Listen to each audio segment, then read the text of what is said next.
Hello everyone, and welcome to this complete and extensive Chaseplane tutorial. This tutorial will cover everything you need to know about Chaseplane and will hopefully answer some questions that you might currently be having. First and foremost, I feel that it is crucial for me to reiterate that Chaseplane is still in alpha pre-launch. That said, it already looks like a finished and polished product, and this is just a great testimony to what lies ahead. This video will take the form of a live commentary, so if I stumble on some words, please forgive me, and I hope I will be as clear as possible to you guys. So as you can see, we have Chaseplane opened right now, and we are running P3D in the background. I also have loaded the Carenado B1900D, which is one of my favorite aircraft from Carenado.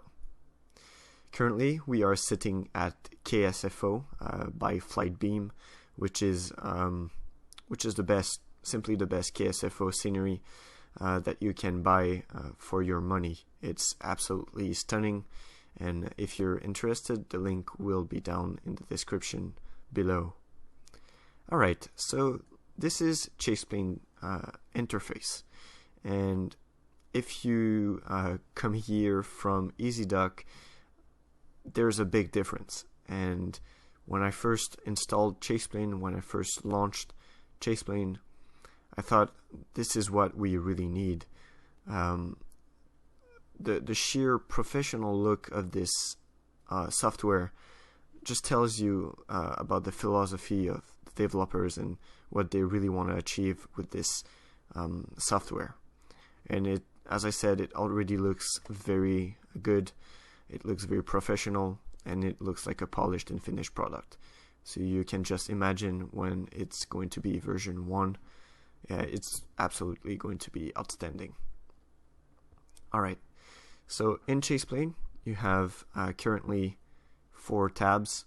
The aircraft tab is not yet activated, but you have the preset tab, camera tab, community tab, which is also not active at the moment, and the preferences tab, where you control your key assignments, joystick assignments, and some other options that you can tick on or off, and we will come back to this later. Alright, so let's go in logical order. We'll go from presets to preferences, and I hope that it will cover everything you need to know about Chaseplane. That's the aim of the video, and if ever you have questions after watching this, please don't hesitate to ask in the comment section.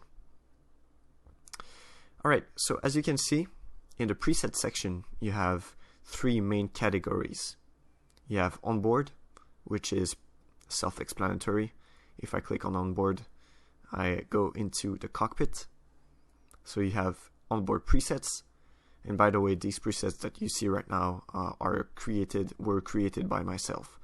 So you won't have that loaded in when you get into your aircraft. You have to create them for now, but we'll talk about the future and what lies ahead as it concerns presets.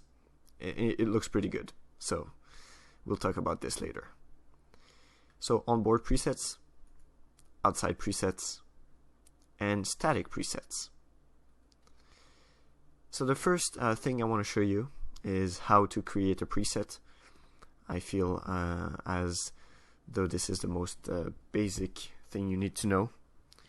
Let me just grab my controller, because yes, Chaseplane integrates and very well Xbox controllers. So, and we will talk about this, sorry, at the end of this video, how great it is for shooting and for moving around.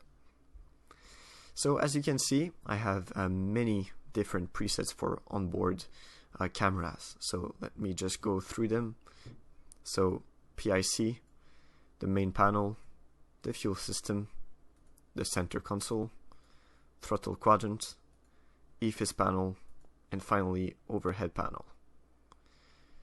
And yeah, I have engine 1 as well. this is more for a test. I'm now using TrackIR, so I can look easily around. And of course, Chaseplane allows the use of TrackIR, but we will talk about this later. Alright, so these are my presets, and I will show you how you actually create a preset.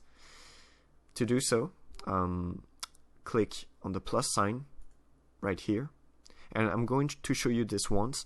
Of course, it's the same for outside cameras and static cameras.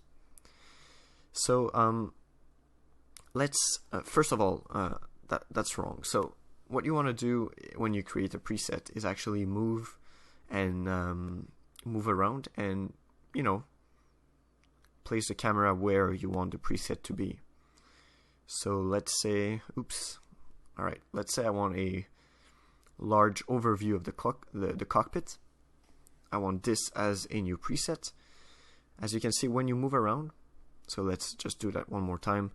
When you are on a pre-selected preset, you won't see any green dot, but as soon as you move around, the green dot besides the camera tab will appear, and this will tell you that you are ready pretty much to create a new preset, that you are not in your presets position. So to do so, click on the plus sign, which is labeled Save a New Preset. Then we will call this Cockpit Overview, just like so. And if you have many installed already, scroll down, but you shouldn't if you're watching this, and simply click on the plus, and as you can see, it writes the name you just entered. So click there, and there you go. You got a new preset, just like so. Very easily done, very smooth, and it works just like a new preset. So that's great. We've just created a preset. Very easy indeed. Now let's take a quick look at the outside camera view. And for the sake of it, let's just create another preset. So let's move around. Let's go down. And as you can see, the panning is very smooth. I'm using the controller, and we will talk about this in a few minutes, but it's absolutely outstanding for this kind of stuff. So same process, we are in our new position, and let's create the preset nose. Let's add this, and we have a new preset. Very easy indeed. Now, if you guys used EasyDock in the past, you will know this feature, which is the static camera. In EasyDock, it was called the world camera, but it's pretty much the same thing. And what is great with Chaseplane, and unfortunately I already did it, but when you first load Chaseplane and first load a flight, if you check closely in the static section, you should have, I will post a screenshot right now to show you guys how it should look, but there's an option for you to allow Chaseplane to scan for all of your airports and create for yourself presets. So as you can see, it detected that I am currently at KSFO, so San Francisco International, and if I click on this arrow, I have every single runway preset. I have every single parking as well. So it's absolutely fantastic. Of course, it cannot be perfect. As you can see, some of these are into the wall, but if you move around, I mean, you can, you know what I mean, you can work it out pretty easily.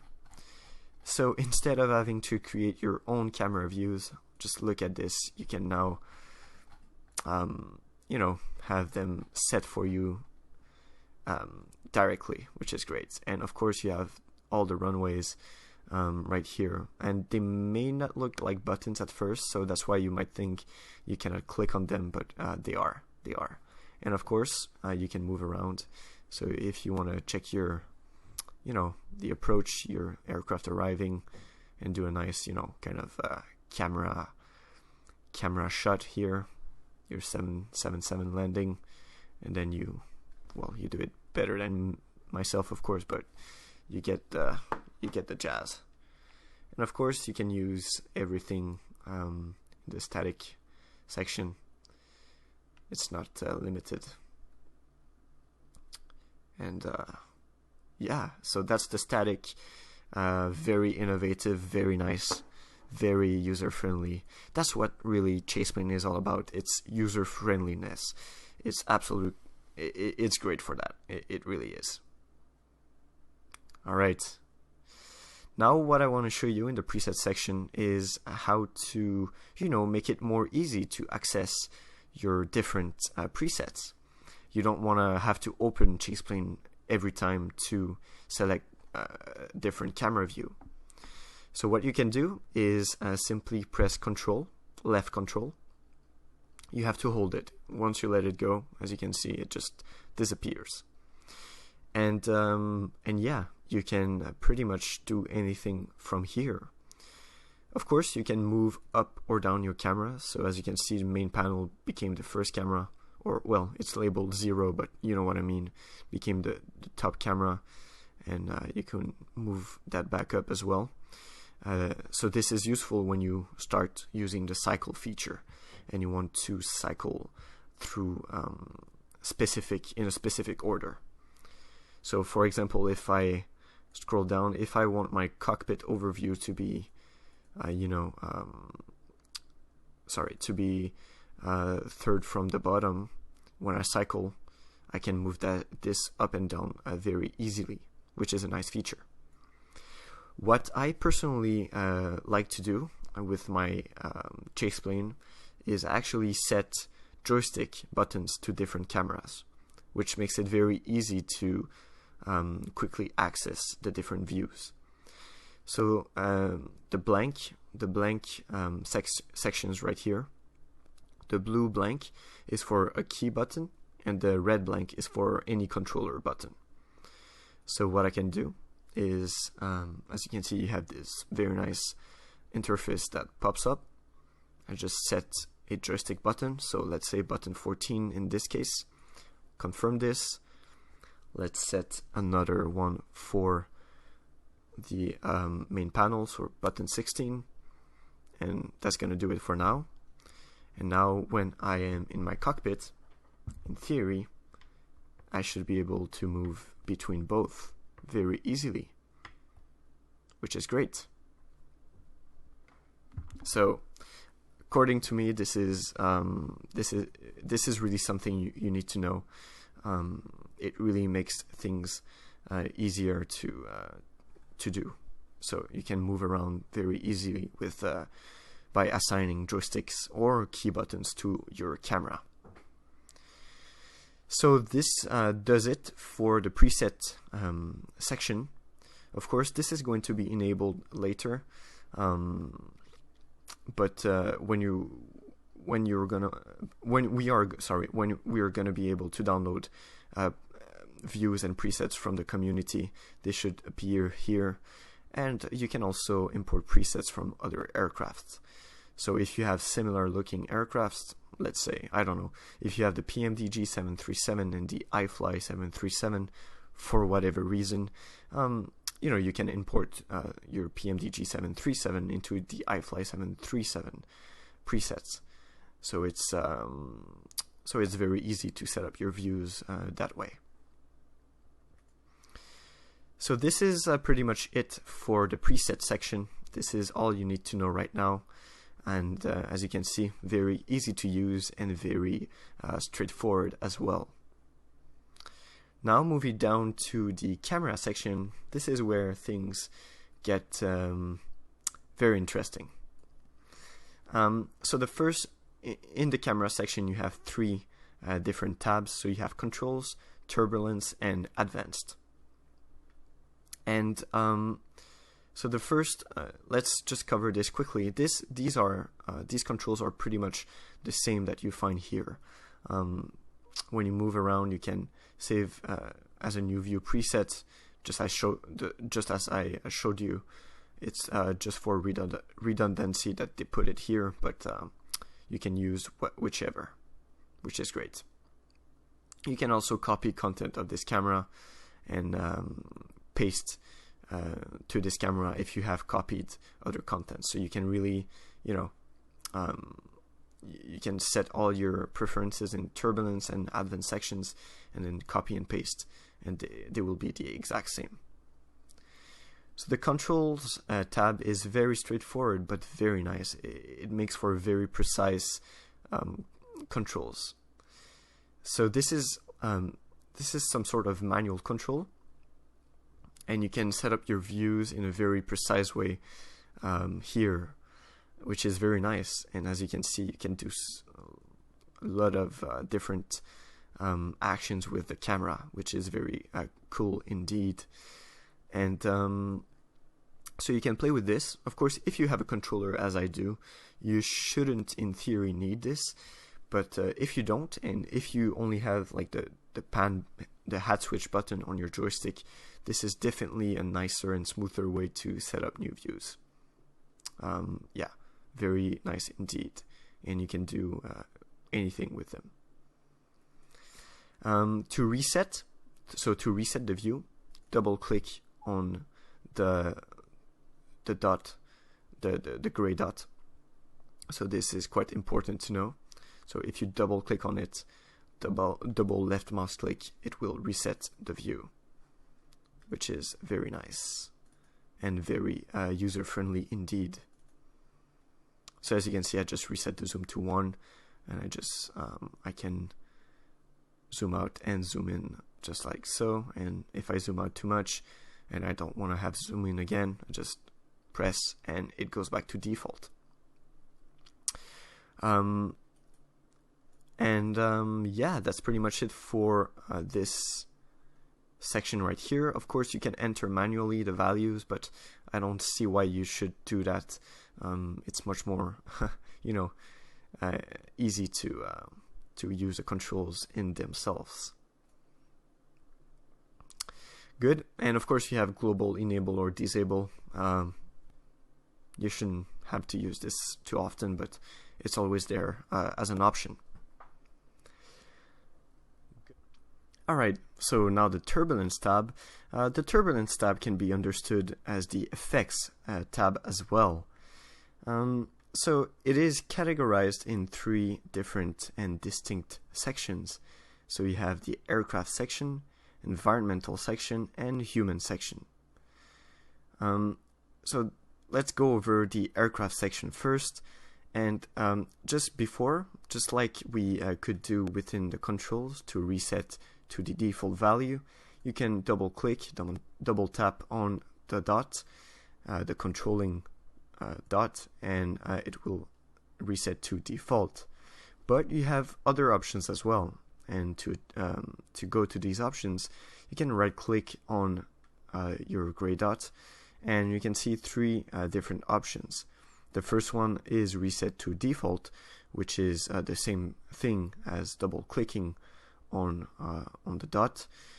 You can make a default. So let's say I want a default for this camera mode to be at 3.09.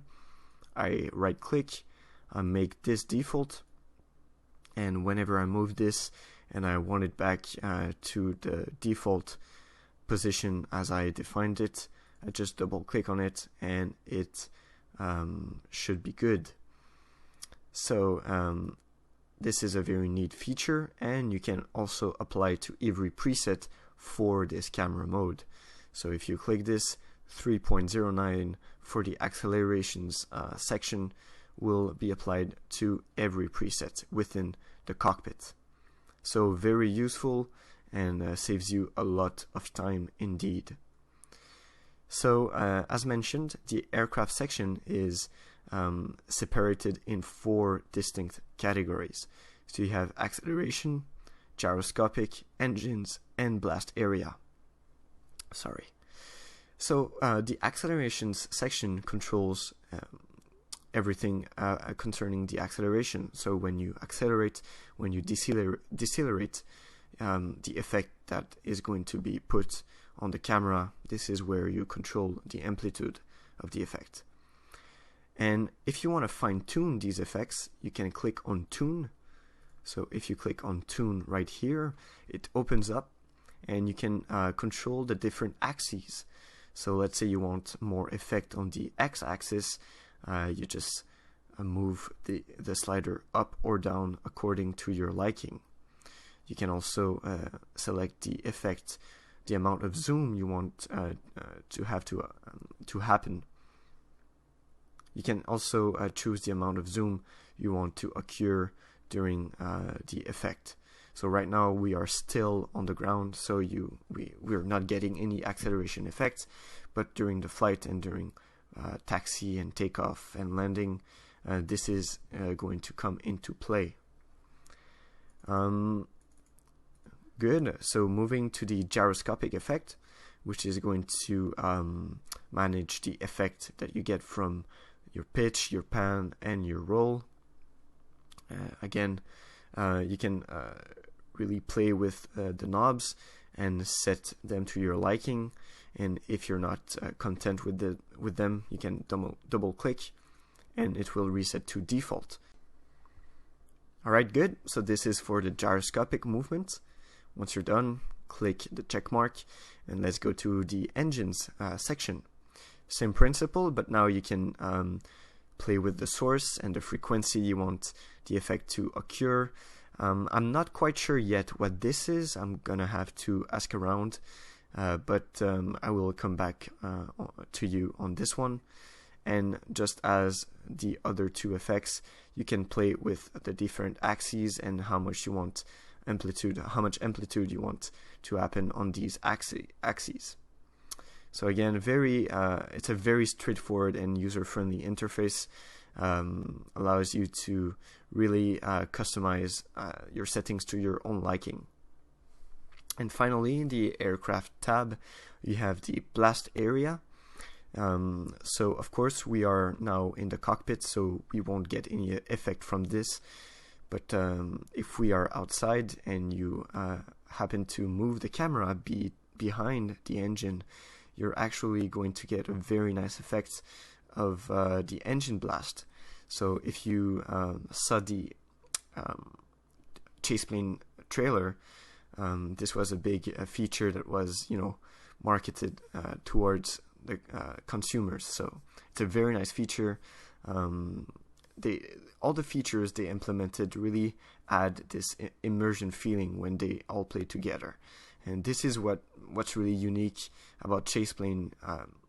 Of course, EasyDuck does it as well, but I strongly believe that Chaseplane does it quite better, and I will talk to you about this later.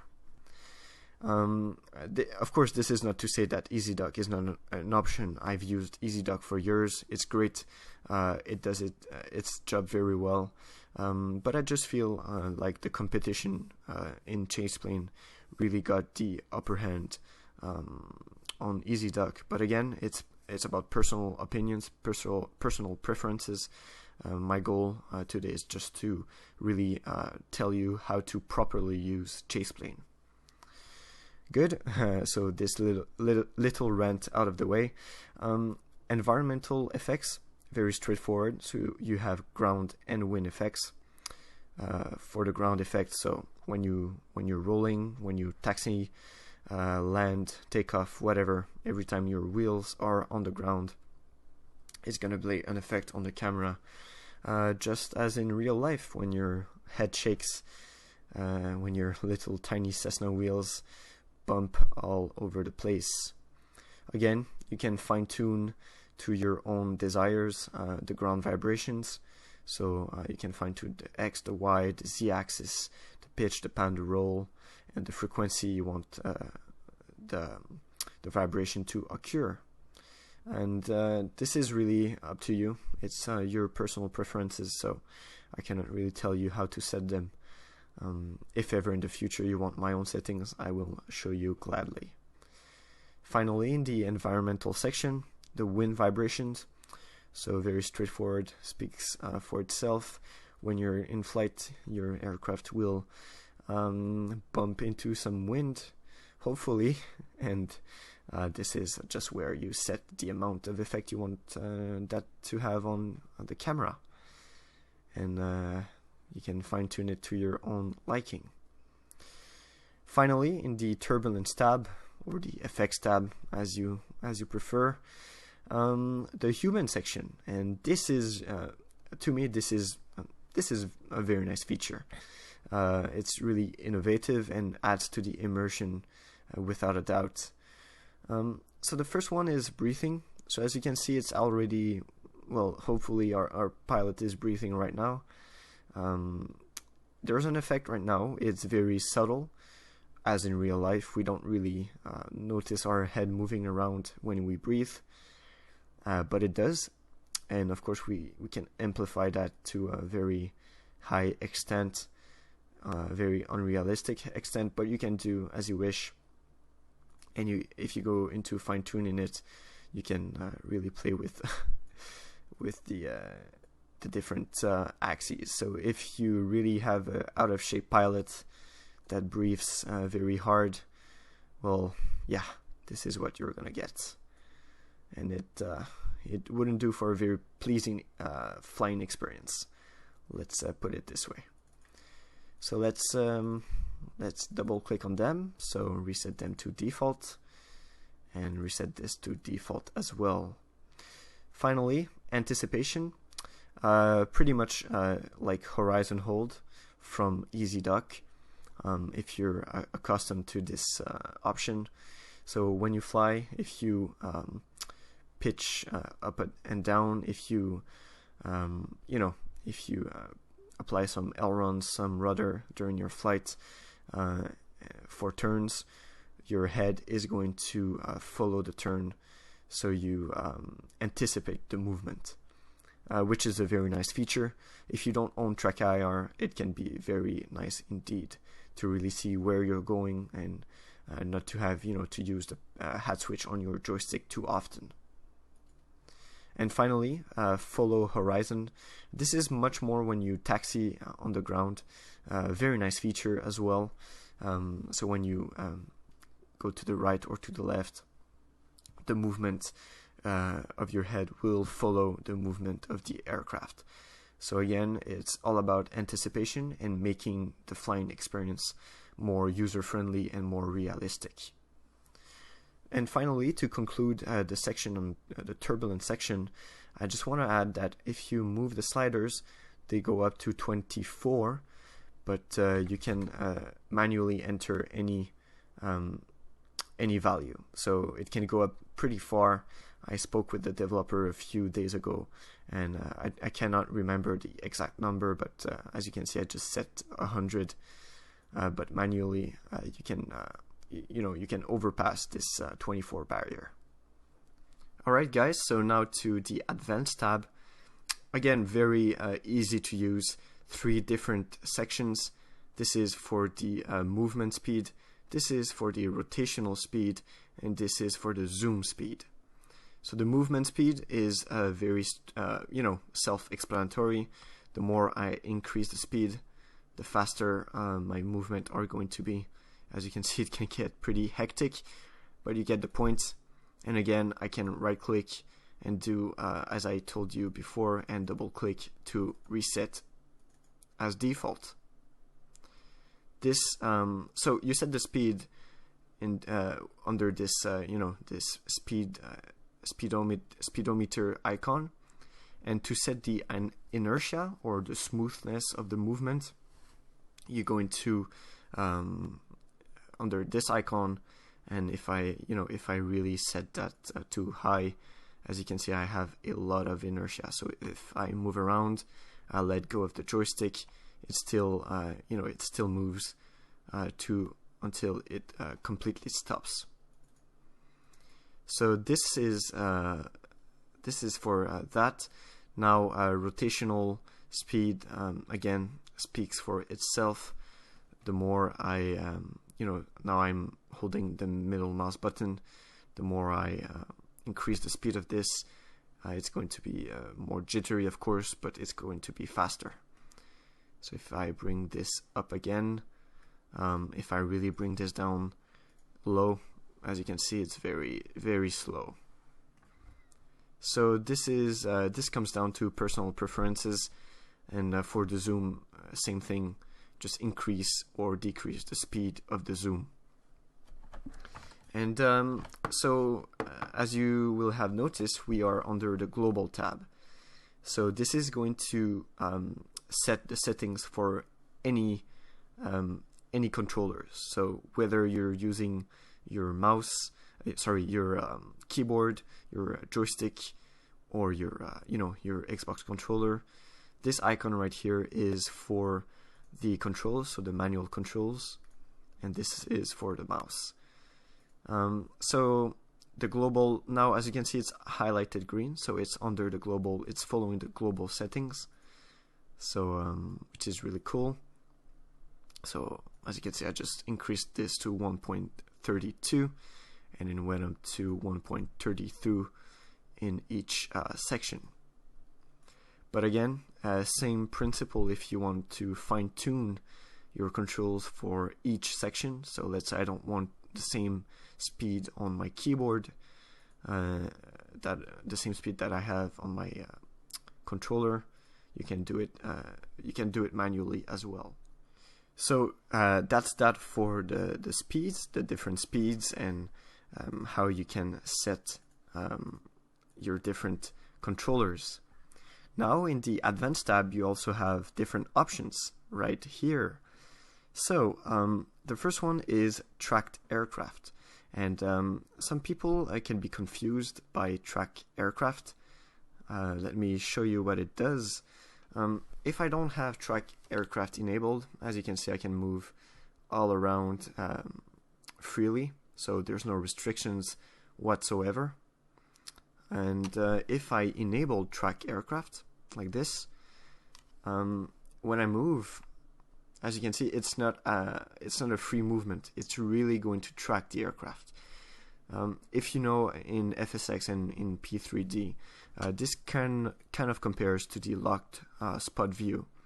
So I mean, I'm not gonna use it right now, but you get my point. You probably know what it does right now. So yeah, track aircraft, this is what it does. You have less less freedom of movement, but it really tracks and keeps the aircraft centered on your screen. Good. So now track IR, self-explanatory. Enable or disable track IR. It is fully integrated into Chaseplane, so it works very nicely. I will show you later. Sticky mouse look, you won't use this very often, but apparently some people requested this feature, so this is why they implemented it. Very straightforward, so when it's enabled, your mouse becomes your panning tool. Not very practical during flight, of course, but I don't know, maybe if you're into FSX movies and you use the mouse a lot, well, you always have the option. Then scroll zoom, so straightforward. When you hold down the middle mouse button to pan around, if you if you scroll to zoom, it's gonna zoom. So this can be useful, especially if you don't have track IR, or if you don't want to hit the plus button every time on your keyboard. This can be very useful indeed. So this is for the scroll zoom. And then skip when cycling presets. This is an option that's also common in with EasyDock. So what this does is that the current camera we're on right now, so nose, so we're still on the nose camera. Of course we moved around, but if we reset it, when we cycle the presets, if we go to the outside view, if you have many presets and you don't want this camera to be in the cycle, you can enable this option and it's simply going to skip it.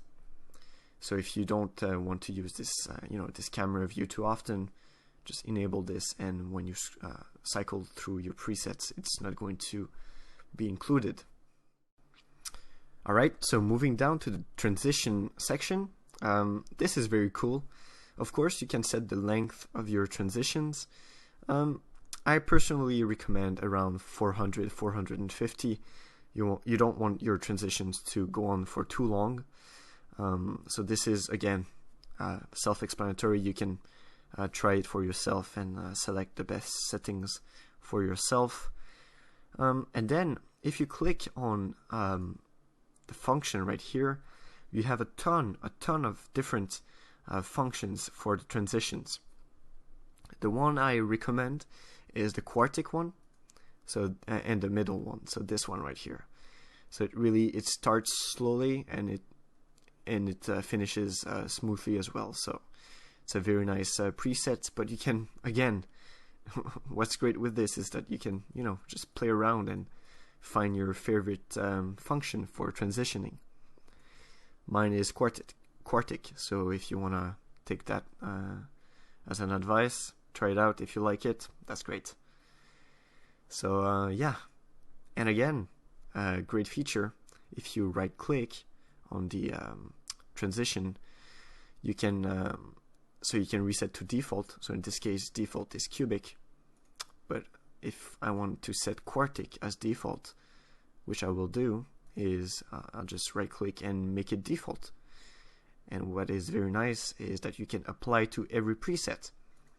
So so let's go into cockpit. Instead of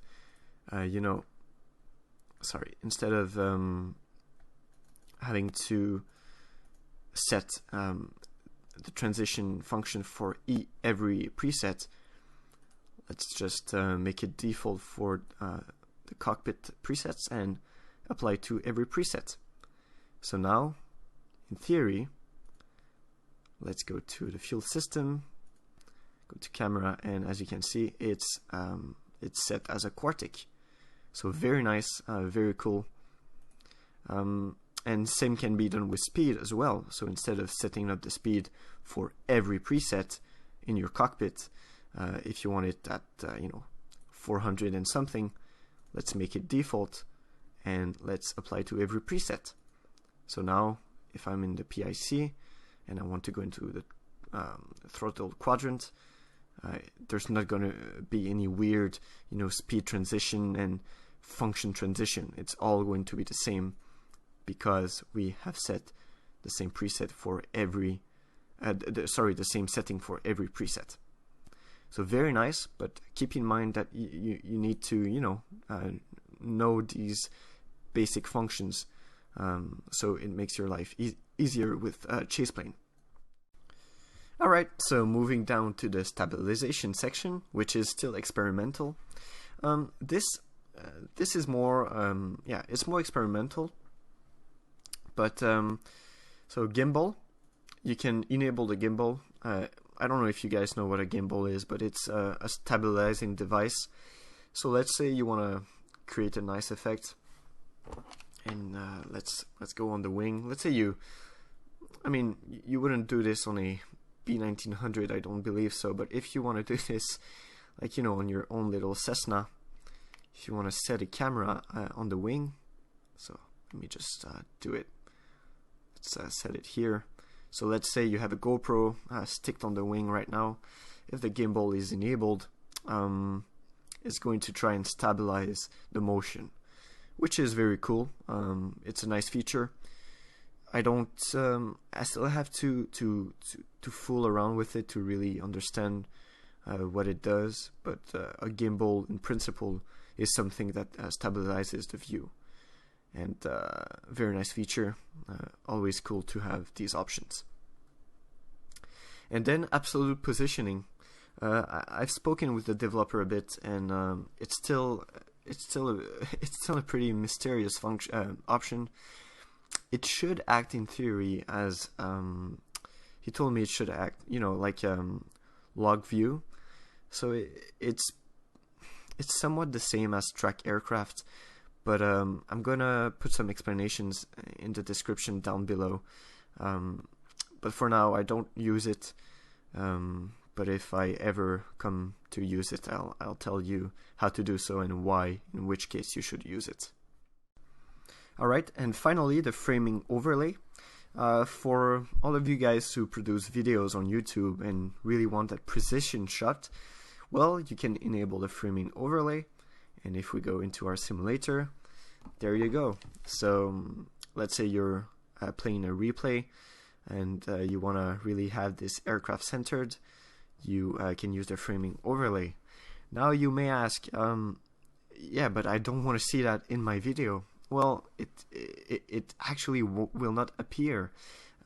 I use Action Cam to record my videos, and it doesn't appear. Of course, now I'm not recording the game, but I'm recording the screen, the whole screen. So you will see it in theory. I believe you will see it. But if you record the game itself, it's not going to show.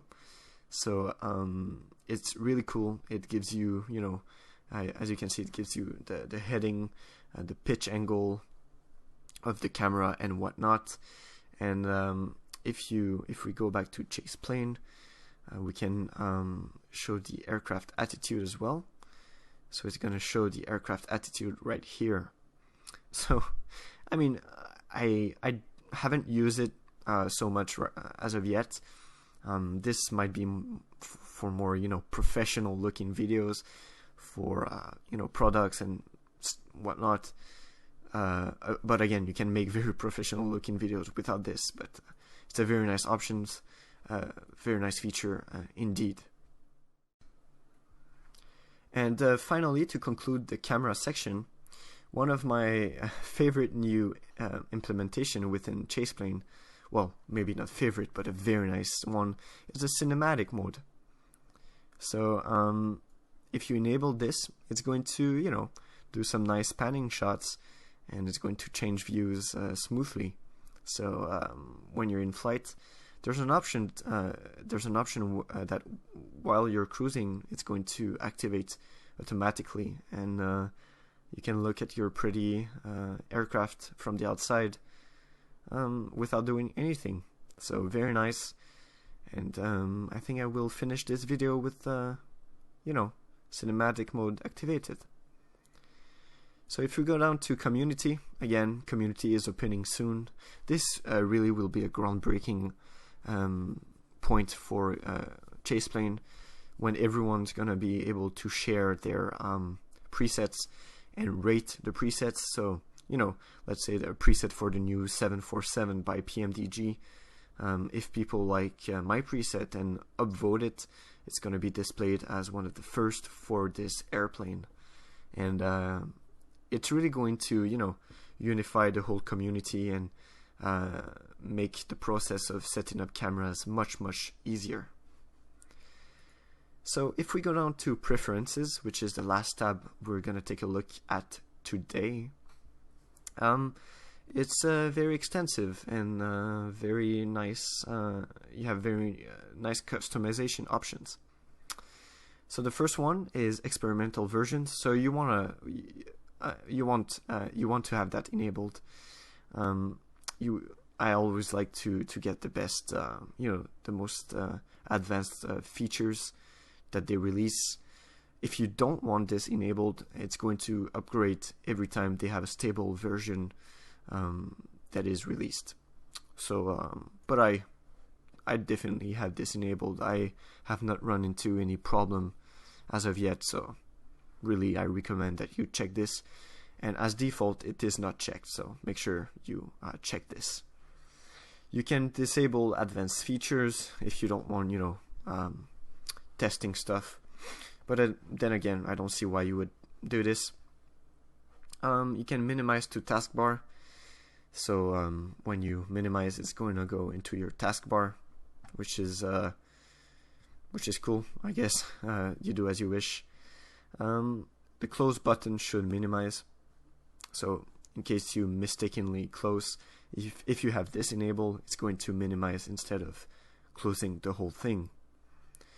One cool feature about Chaseplane is that it displays the VAS usage, and again, you can, you know, you can check that on or off. If you have this off, it's going to show the VAS use, and if you have this on, it's going to show the VAS remaining I believe. I might be mistaken here, but it's not turning off anything. It's just switching the different display mode. You have the option to show what's new. So you, sorry, after every update, you're gonna get, you know, a message that's going to tell you what's new. You can default to always on top. Not quite sure what this does. I'm going to ask and you know, post a annotation besides the video, but not quite sure what this does. And send usage statistics. So if you want to contribute to the development, you can send your statistics. Of course, you can auto launch with your simulator, straightforward. And here you can select the options for Chaseplane to dynamically select CPUs to use. So Chaseplane will select the CPU that is, you know, under the less load. So it's really programmed and developed so it has minimum impact, and in fact it doesn't have any impact on your flight simming experience. So that's very nice. I don't see why you would untick that. I think it's very useful and does a great job at doing it. And finally, you have a configuration section in which you can reset everything, recheck configuration files, and in case you have a problem, you know, generate report file and whatnot. Okay, so moving on to the camera section under the preferences tab. This is where you set your settings for your cameras. So you can enable the middle mouse view selector, which I do. It's always useful. This is also where you enable track IR. So since I use track IR, you can enable this right here. Again, very self-explanatory. Under the camera movements section, you can choose whether or not to reset the camera when you pause track IR, and you can pan and tilt on middle mouse hold.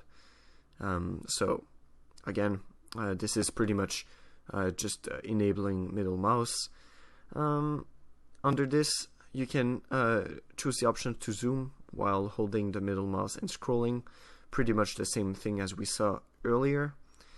And you can pause turbulences on mouse moves. So when you're moving the mouse, you can choose to disable all the effects that are coming to your camera view.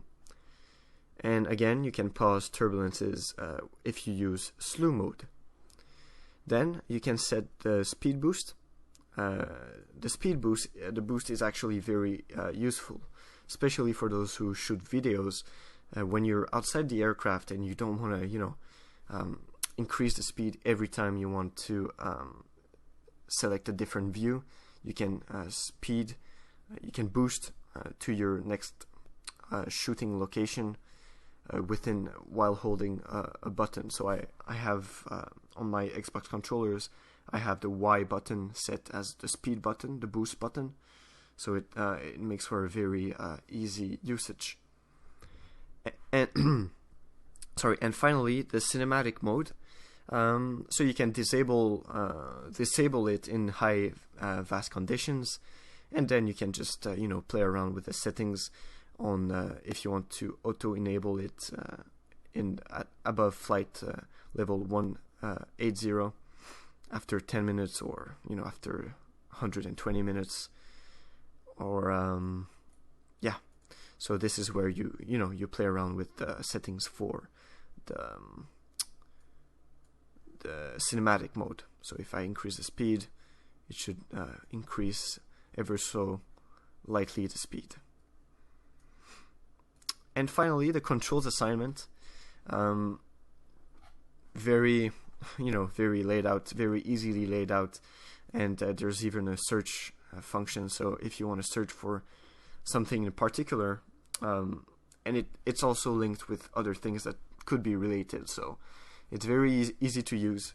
I set up some key buttons right here. I set up some buttons on my joystick, and you can also set the axes. So for the axes, for example, I set my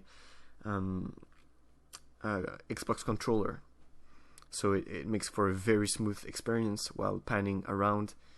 And as I told you, the speed boost is set on my Xbox controller as well.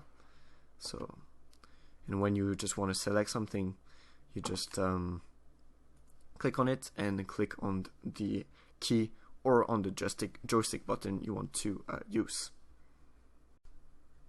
And finally, you have tutorials. Audiovisual tutorials are going to be coming in the near future. You have very basic textual tutorials. So this is going to play when you first launch Chaseplane, so I'd definitely take a look at it. It just tells you where everything is, and of course if you have questions you can go on the AppSim support page. Then you have the support forum, so if you click on that, it's going to open the support forums, and if you click on what's new, you're gonna get all the different fixes they're doing. So every day there are new additions to Chaseplane. So it's really a work in progress, and it's really doing tremendous. I had the chance to speak with the developer for 45 minutes the other day, and things are really going well. The response is very positive, and for a good reason. It's a great software. It's really easy to use. You just have to know where everything is and how to use it. And this actually was the aim of this video. So if you've made it this far, I want to thank you very much for watching. Again, if you have any questions in the near future, please do not hesitate to ask them in the comment section down below. I hope this helped you in some way, if you had not figured everything out yet. And yes, so guys, thank you for watching. If you liked and wish to see more of this, don't hesitate to subscribe, hit the like button, and drop a comment on how much you appreciated this little tutorial. So guys, the last thing I want to do is wish you a very good day, and see you very soon. Bye bye.